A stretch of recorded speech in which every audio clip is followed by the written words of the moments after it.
नमस्कार दोस्तों, triple S news से जुड़े मेरे श्रोतागण जो हैं उनको मैं नमस्कार करता हूं। मैं आपका दोस्त चंदन सिद्धू। थोड़ा सा गले में प्रॉब्लम है, बलगम सी आ जाती है, इसलिए बीच में अगर वीडियो के खांसना पड़े तो बुरा मत मानिएगा।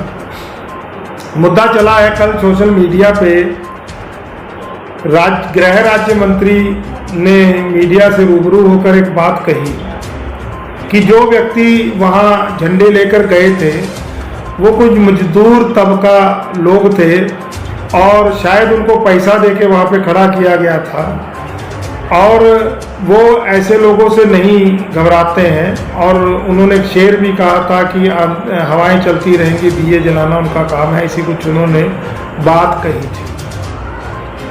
और जब उनका जो स्टेज का जो बयान आया था उसके बारे में उनका ये कहना था कि मेरे पास रात के समय आते हैं बहुत से लोगों को, मेरे पास मैंने रात में आते देखा है, मैंने उनके आंसू पोंछे हैं, अवैध ज़मीनों पे स्कूल बने हुए हैं, अब उन स्कूलों की सबकी जांच होगी। यहाँ पर टैनी भैया एक बात ये कह रहे हैं कि उनको पता था कि स्कूल अवैध स्कूलों का निर्माण है, लेकिन उन्होंने उनका विरोध किया, इसलिए उनकी जांच होगी। अब वो कह रहे हैं कि जो है मजदूर तबका था और पैसा देके खड़ा किया गया, ऐसी कुछ बातें जो है टैनी भैया कह रहे हैं। टैनी भैया एक अच्छे इंसान हैं, अच्छे नेता हैं। बीजेपी ने 2 बार उनको चुनाव लड़ाया, दोनों बार वो जीते, तो बीजेपी ने एक सांसद के बाद में गृह राज्य मंत्री के रूप में उनको एक पहचान दी है और उनको अपने जनप्रतिनिधि के रूप में अपने एरिया के विकास के लिए अच्छी बातें करनी चाहिए, बढ़िया बात है। लेकिन मुद्दा जो फंसा है, मुद्दा यहाँ पर यह फंसा है कि किसान खाली लखीमपुर में नहीं, हरियाणा, पंजाब, राजस्थान, पश्चिमी उत्तर प्रदेश, दिल्ली, मध्य प्रदेश, महाराष्ट्र और भी कई स्टेटों में अपना विरोध दर्ज कर रहे हैं। खास तौर पे बीजेपी लीडरों के ऊपर उनको काले झंडे दिखा रहे हैं और उनकी बीजेपी नेताओं के साथ में झड़प भी होती है।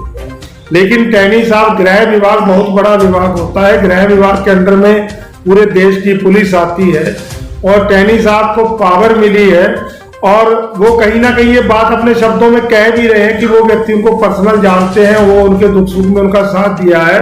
आज वो उनका विरोध कर रहे हैं क्योंकि उनके साथ में बीजेपी की गवर्नमेंट में गलत हो रहा है, इसलिए वो विरोध कर रहे हैं। और बीजेपी ने उनको पहचान दी है तो भाई पहचान के मतलब में उनको ऋणी भी होना पड़ेगा पार्टी का, लेकिन उनको उन व्यक्तियों का भी ऋणी होना पड़ेगा जिन्होंने उनको सांसद बनाया। जब उनको सांसद बनाया गया तभी तो बीजेपी ने उनको गृह राज्य मंत्री का पद दिया। इन चीजों के लिए टैनी भैया को दोनों का ऋणी होना पड़ेगा। और टैनी भैया के ये जो बिगड़े बोल हैं और उसके बाद में ये जो डिफेंडिंग उन्होंने की है और काफी गलत तरीके से, चलो उनको मजदूर कह दिया, किसान मजदूर बात तो एक ही है, लेकिन जो उन्होंने कहा है कि मैं ऐसे व्यक्तियों से निपटना जानता हूं और वो उनके प्रति दुश्मनी दिखा रहे हैं या उनके प्रति क्रोशित दिखा रहे हैं, इस बात की हम कड़े शब्दों में निंदा करते हैं। और हम बीजेपी के हर उस नेता से विनती करते हैं आदर सहित कि आप अपनी आला कमान को यथास्थिति से अवगत कराइए। ऐसे ये मत बताइए कि ये क्रोश किसी पार्टी का है या ये क्रोश किसी पार्टी ने पैसे देके बंदों को खड़ा कर दिया है। वो सत्य को जानते हैं और ईश्वर को हाजिर नाजिर जान के वो ये बात वहां पे बताएं कि भाई लोग जो हैं किसानी मुद्दों को लेकर और कुछ गलत नीतियों को लेकर पार्टी से नाराज है, पार्टी के नेताओं से नाराज है। और ये नाराजगी होना स्वाभाविक भी था। कांग्रेस के कुशासन के बाद लोग कांग्रेस से देखो नाराज थे, उन्होंने 10 साल बाद कांग्रेस को पलट दिया और बीजेपी को मौका दिया। तो कांग्रेस के कुशासन के बाद में लोगों ने काफी उम्मीदें लगा ली थी बीजेपी के साथ में। बीजेपी पहले 5 साल उन उम्मीदों पर खरी उतरती नहीं नजर आई, लेकिन लोगों ने कहा कि यार कांग्रेस ने ठीक है 40, 45, 50 साल तक देश पे राज किया, वो नहीं संवार पाए, उनको एक मौका और मिलना चाहिए। लेकिन हो क्या गया कि लोगों को अब ये लग रहा है कि लोग ठगे गए, उनके साथ में फ्रॉड हो गया है। तो यहाँ पर कांग्रेस के नेताओं को, खासतौर पर जनप्रतिनिधि जो धरती से जुड़े हुए नेता हैं, इनको एक अच्छी छवि के साथ, अगर वहां पर उनको कोई बुरे शब्द भी कहे जाए तो एक नेता की पहला गुण ये होता है कि वहां पर उसको अनदेखा करके उसको प्यार से समझाए कि भैया ऐसे नहीं होता, इस तरीके से। और अगर लोग नहीं मान रहे हैं कृषि कानूनों को तो अपना अहम उसको त्याग कर एक बार कानून निरस्त कर दीजिए, एमएसपी पे बढ़िया गारंटी दे दीजिए, कानून बना दीजिए और करके दिखाइए।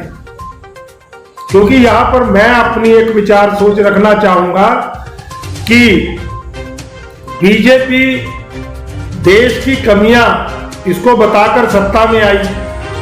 अब बीजेपी जो है उन कमियों पे जब खुद काम नहीं कर रही है तो सब कुछ निजीकरण के हाथ में दे रही है। उनको लग रहा है कि प्राइवेट आएंगे तो वो बलिया कंट्रोल करके सिस्टम को चलाएंगे।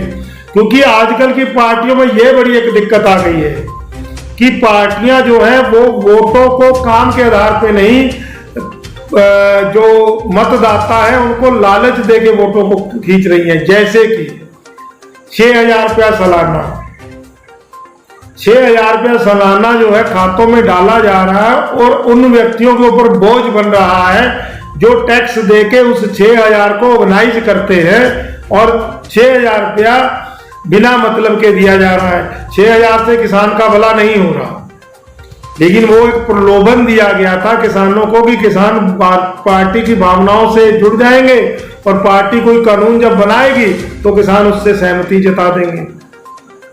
क्योंकि जो मतदाता है, बहुत सारा मतदाता ऐसा है जिसकी रीत यहाँ के नेताओं ने बिगाड़ी है। प्रधानी चुनाव हो चाहे कोई भी चुनाव हो, नशा बंटना, जाति धर्म के नाम पे वोट बंटना और उसके बाद के अंदर पैसा बट के वोट लेना, ये सब मुद्दे होते हैं। चुनाव आयोग के नोटिस में भी आते हैं, लेकिन चुनाव आयोग कह रहा है कि ठीक है हमको अपनी भूमिका निभानी है कि लोकतंत्र के अनुसार चुनाव हो गया, सरकार चुनी गई, अब वो करे ना करे हमारी बला से। तो दोस्तों ये नहीं होना चाहिए, ये नहीं होना चाहिए। पहले तो मतदाता को अपनी वोट के महत्व को समझना पड़ेगा, हम लोगों को उनको समझाना पड़ेगा। इसके लिए हमने पंजाब में भी एक एनजीओ बनाया, उसके ऊपर हम वर्क करेंगे और अगर मेरे साथ टीम जुड़ेगी तो हम लोग यहाँ यूपी में भी वर्क करेंगे। हम लोग कोशिश करेंगे कि लोगों को समझाया जा सके, उनको वोट डालने के लिए लाया जा सके। तो उसके बाद क्या होता है, 60 से 70% वोटिंग होती है, 30, 35, 40% वोटिंग होती ही नहीं है। उन लोगों को मतदान केंद्र तक लाना पड़ेगा। वो व्यक्ति हमेशा सरकार के विरुद्ध या पार्टियों के विरुद्ध एक नेगेटिव सोच लेते हैं और चाहे वो अधिकारी हो, चाहे वो कर्मचारी हो, चाहे वो बिजनेसमैन हो, वोट वाले दिन को एक छुट्टी के रूप में परिवार के साथ अलग जगह मनाने चले जाएंगे, लेकिन वोट डालने नहीं आएंगे। उनको आना चाहिए। अगर पार्टी नहीं सरकार है तो नोटा पे मोहर लगाएं। उसके अलावा बीजेपी ने जो अपनी जिम्मेदारी से कन्नी कतरानी शुरू करती है, उनको जिम्मेदारी उठानी पड़ेगी क्योंकि वो जनता के चुने हुए जनप्रतिनिधि हैं। वो बवाली बवाल बयान देकर लोगों के गुस्से को और ना भड़काएं और शांति में ढंग से इस मुद्दे का समाधान करें। क्योंकि देखिए राजनीतिक छोटी छोटी पार्टियां हैं, जो वो राजनीति करेंगी तो जनता फिर डिवाइड होके इधर उधर कोई दंगा फसाद टाइप में सिस्टम करेंगे जो कि गलत हो जाएगा। इसलिए हमारी बेनती है, टैनी भैया बहुत समझदार एक नेता है, अगर उनसे कुछ अपशब्द निकले हैं तो जैसे उनके बेटे ने अभी हमको किसी ने 2-3 दिन पहले बताया था कि निगासन के अंदर एक कोई हो गया था दिक्कत, तो उसमें कई लोगों ने अप्रोच किया कि टैनी को गलत भाषा का इस्तेमाल करके बुलाया गया।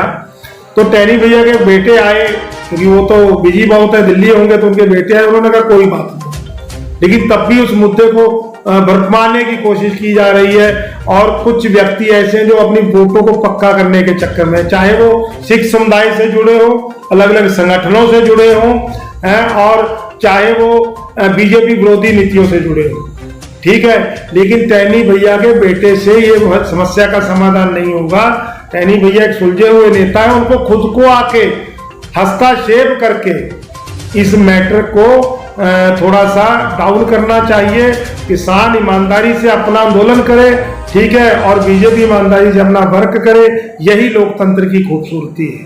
चलिए हम टैनी भैया की वो वीडियो भी साथ में आपको जोड़ रहे हैं, उसको भी आप सुनिएगा। वो हो सकता है लेबर हो या किसी ने खड़े कर दिए हो, क्योंकि हमने उसी जगह से 10 कदम दूर पर ही सभा की, फिर उसके बाद 100 मीटर आगे महंगापुर चौराहे सभा की, तो वहाँ तो हमको कहीं कोई दिखाई नहीं दिया।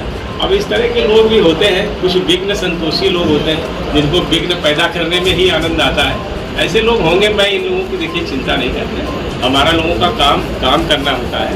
हर रहे गुजर पर दिया जलाना है अपना काम, हर रहे गुजर पर दिया जलाना है अपना काम, तेवर है क्या हवा के ये मैं देखता नहीं। और कहीं ना कहीं जन आंदोलन होना स्वाभाविक है, अगर जनता नहीं सहमत है, और सरकार को भी उनकी तरफ देखना चाहिए और इसी लोकतंत्र की खूबसूरती को बरकरार रखते हुए बिना किसी द्वेष भाव के हम लोगों को देश को प्रगति की तरफ ले जाना चाहिए। यही मेरा सुझाव है। बाकी भाई इतना अनुभवी तो मैं हूं नहीं, जो मेरे शब्द हैं अगर आपको अच्छे लगे हो तो रख लीजिएगा, ना अच्छे लगे हो तो छोड़े।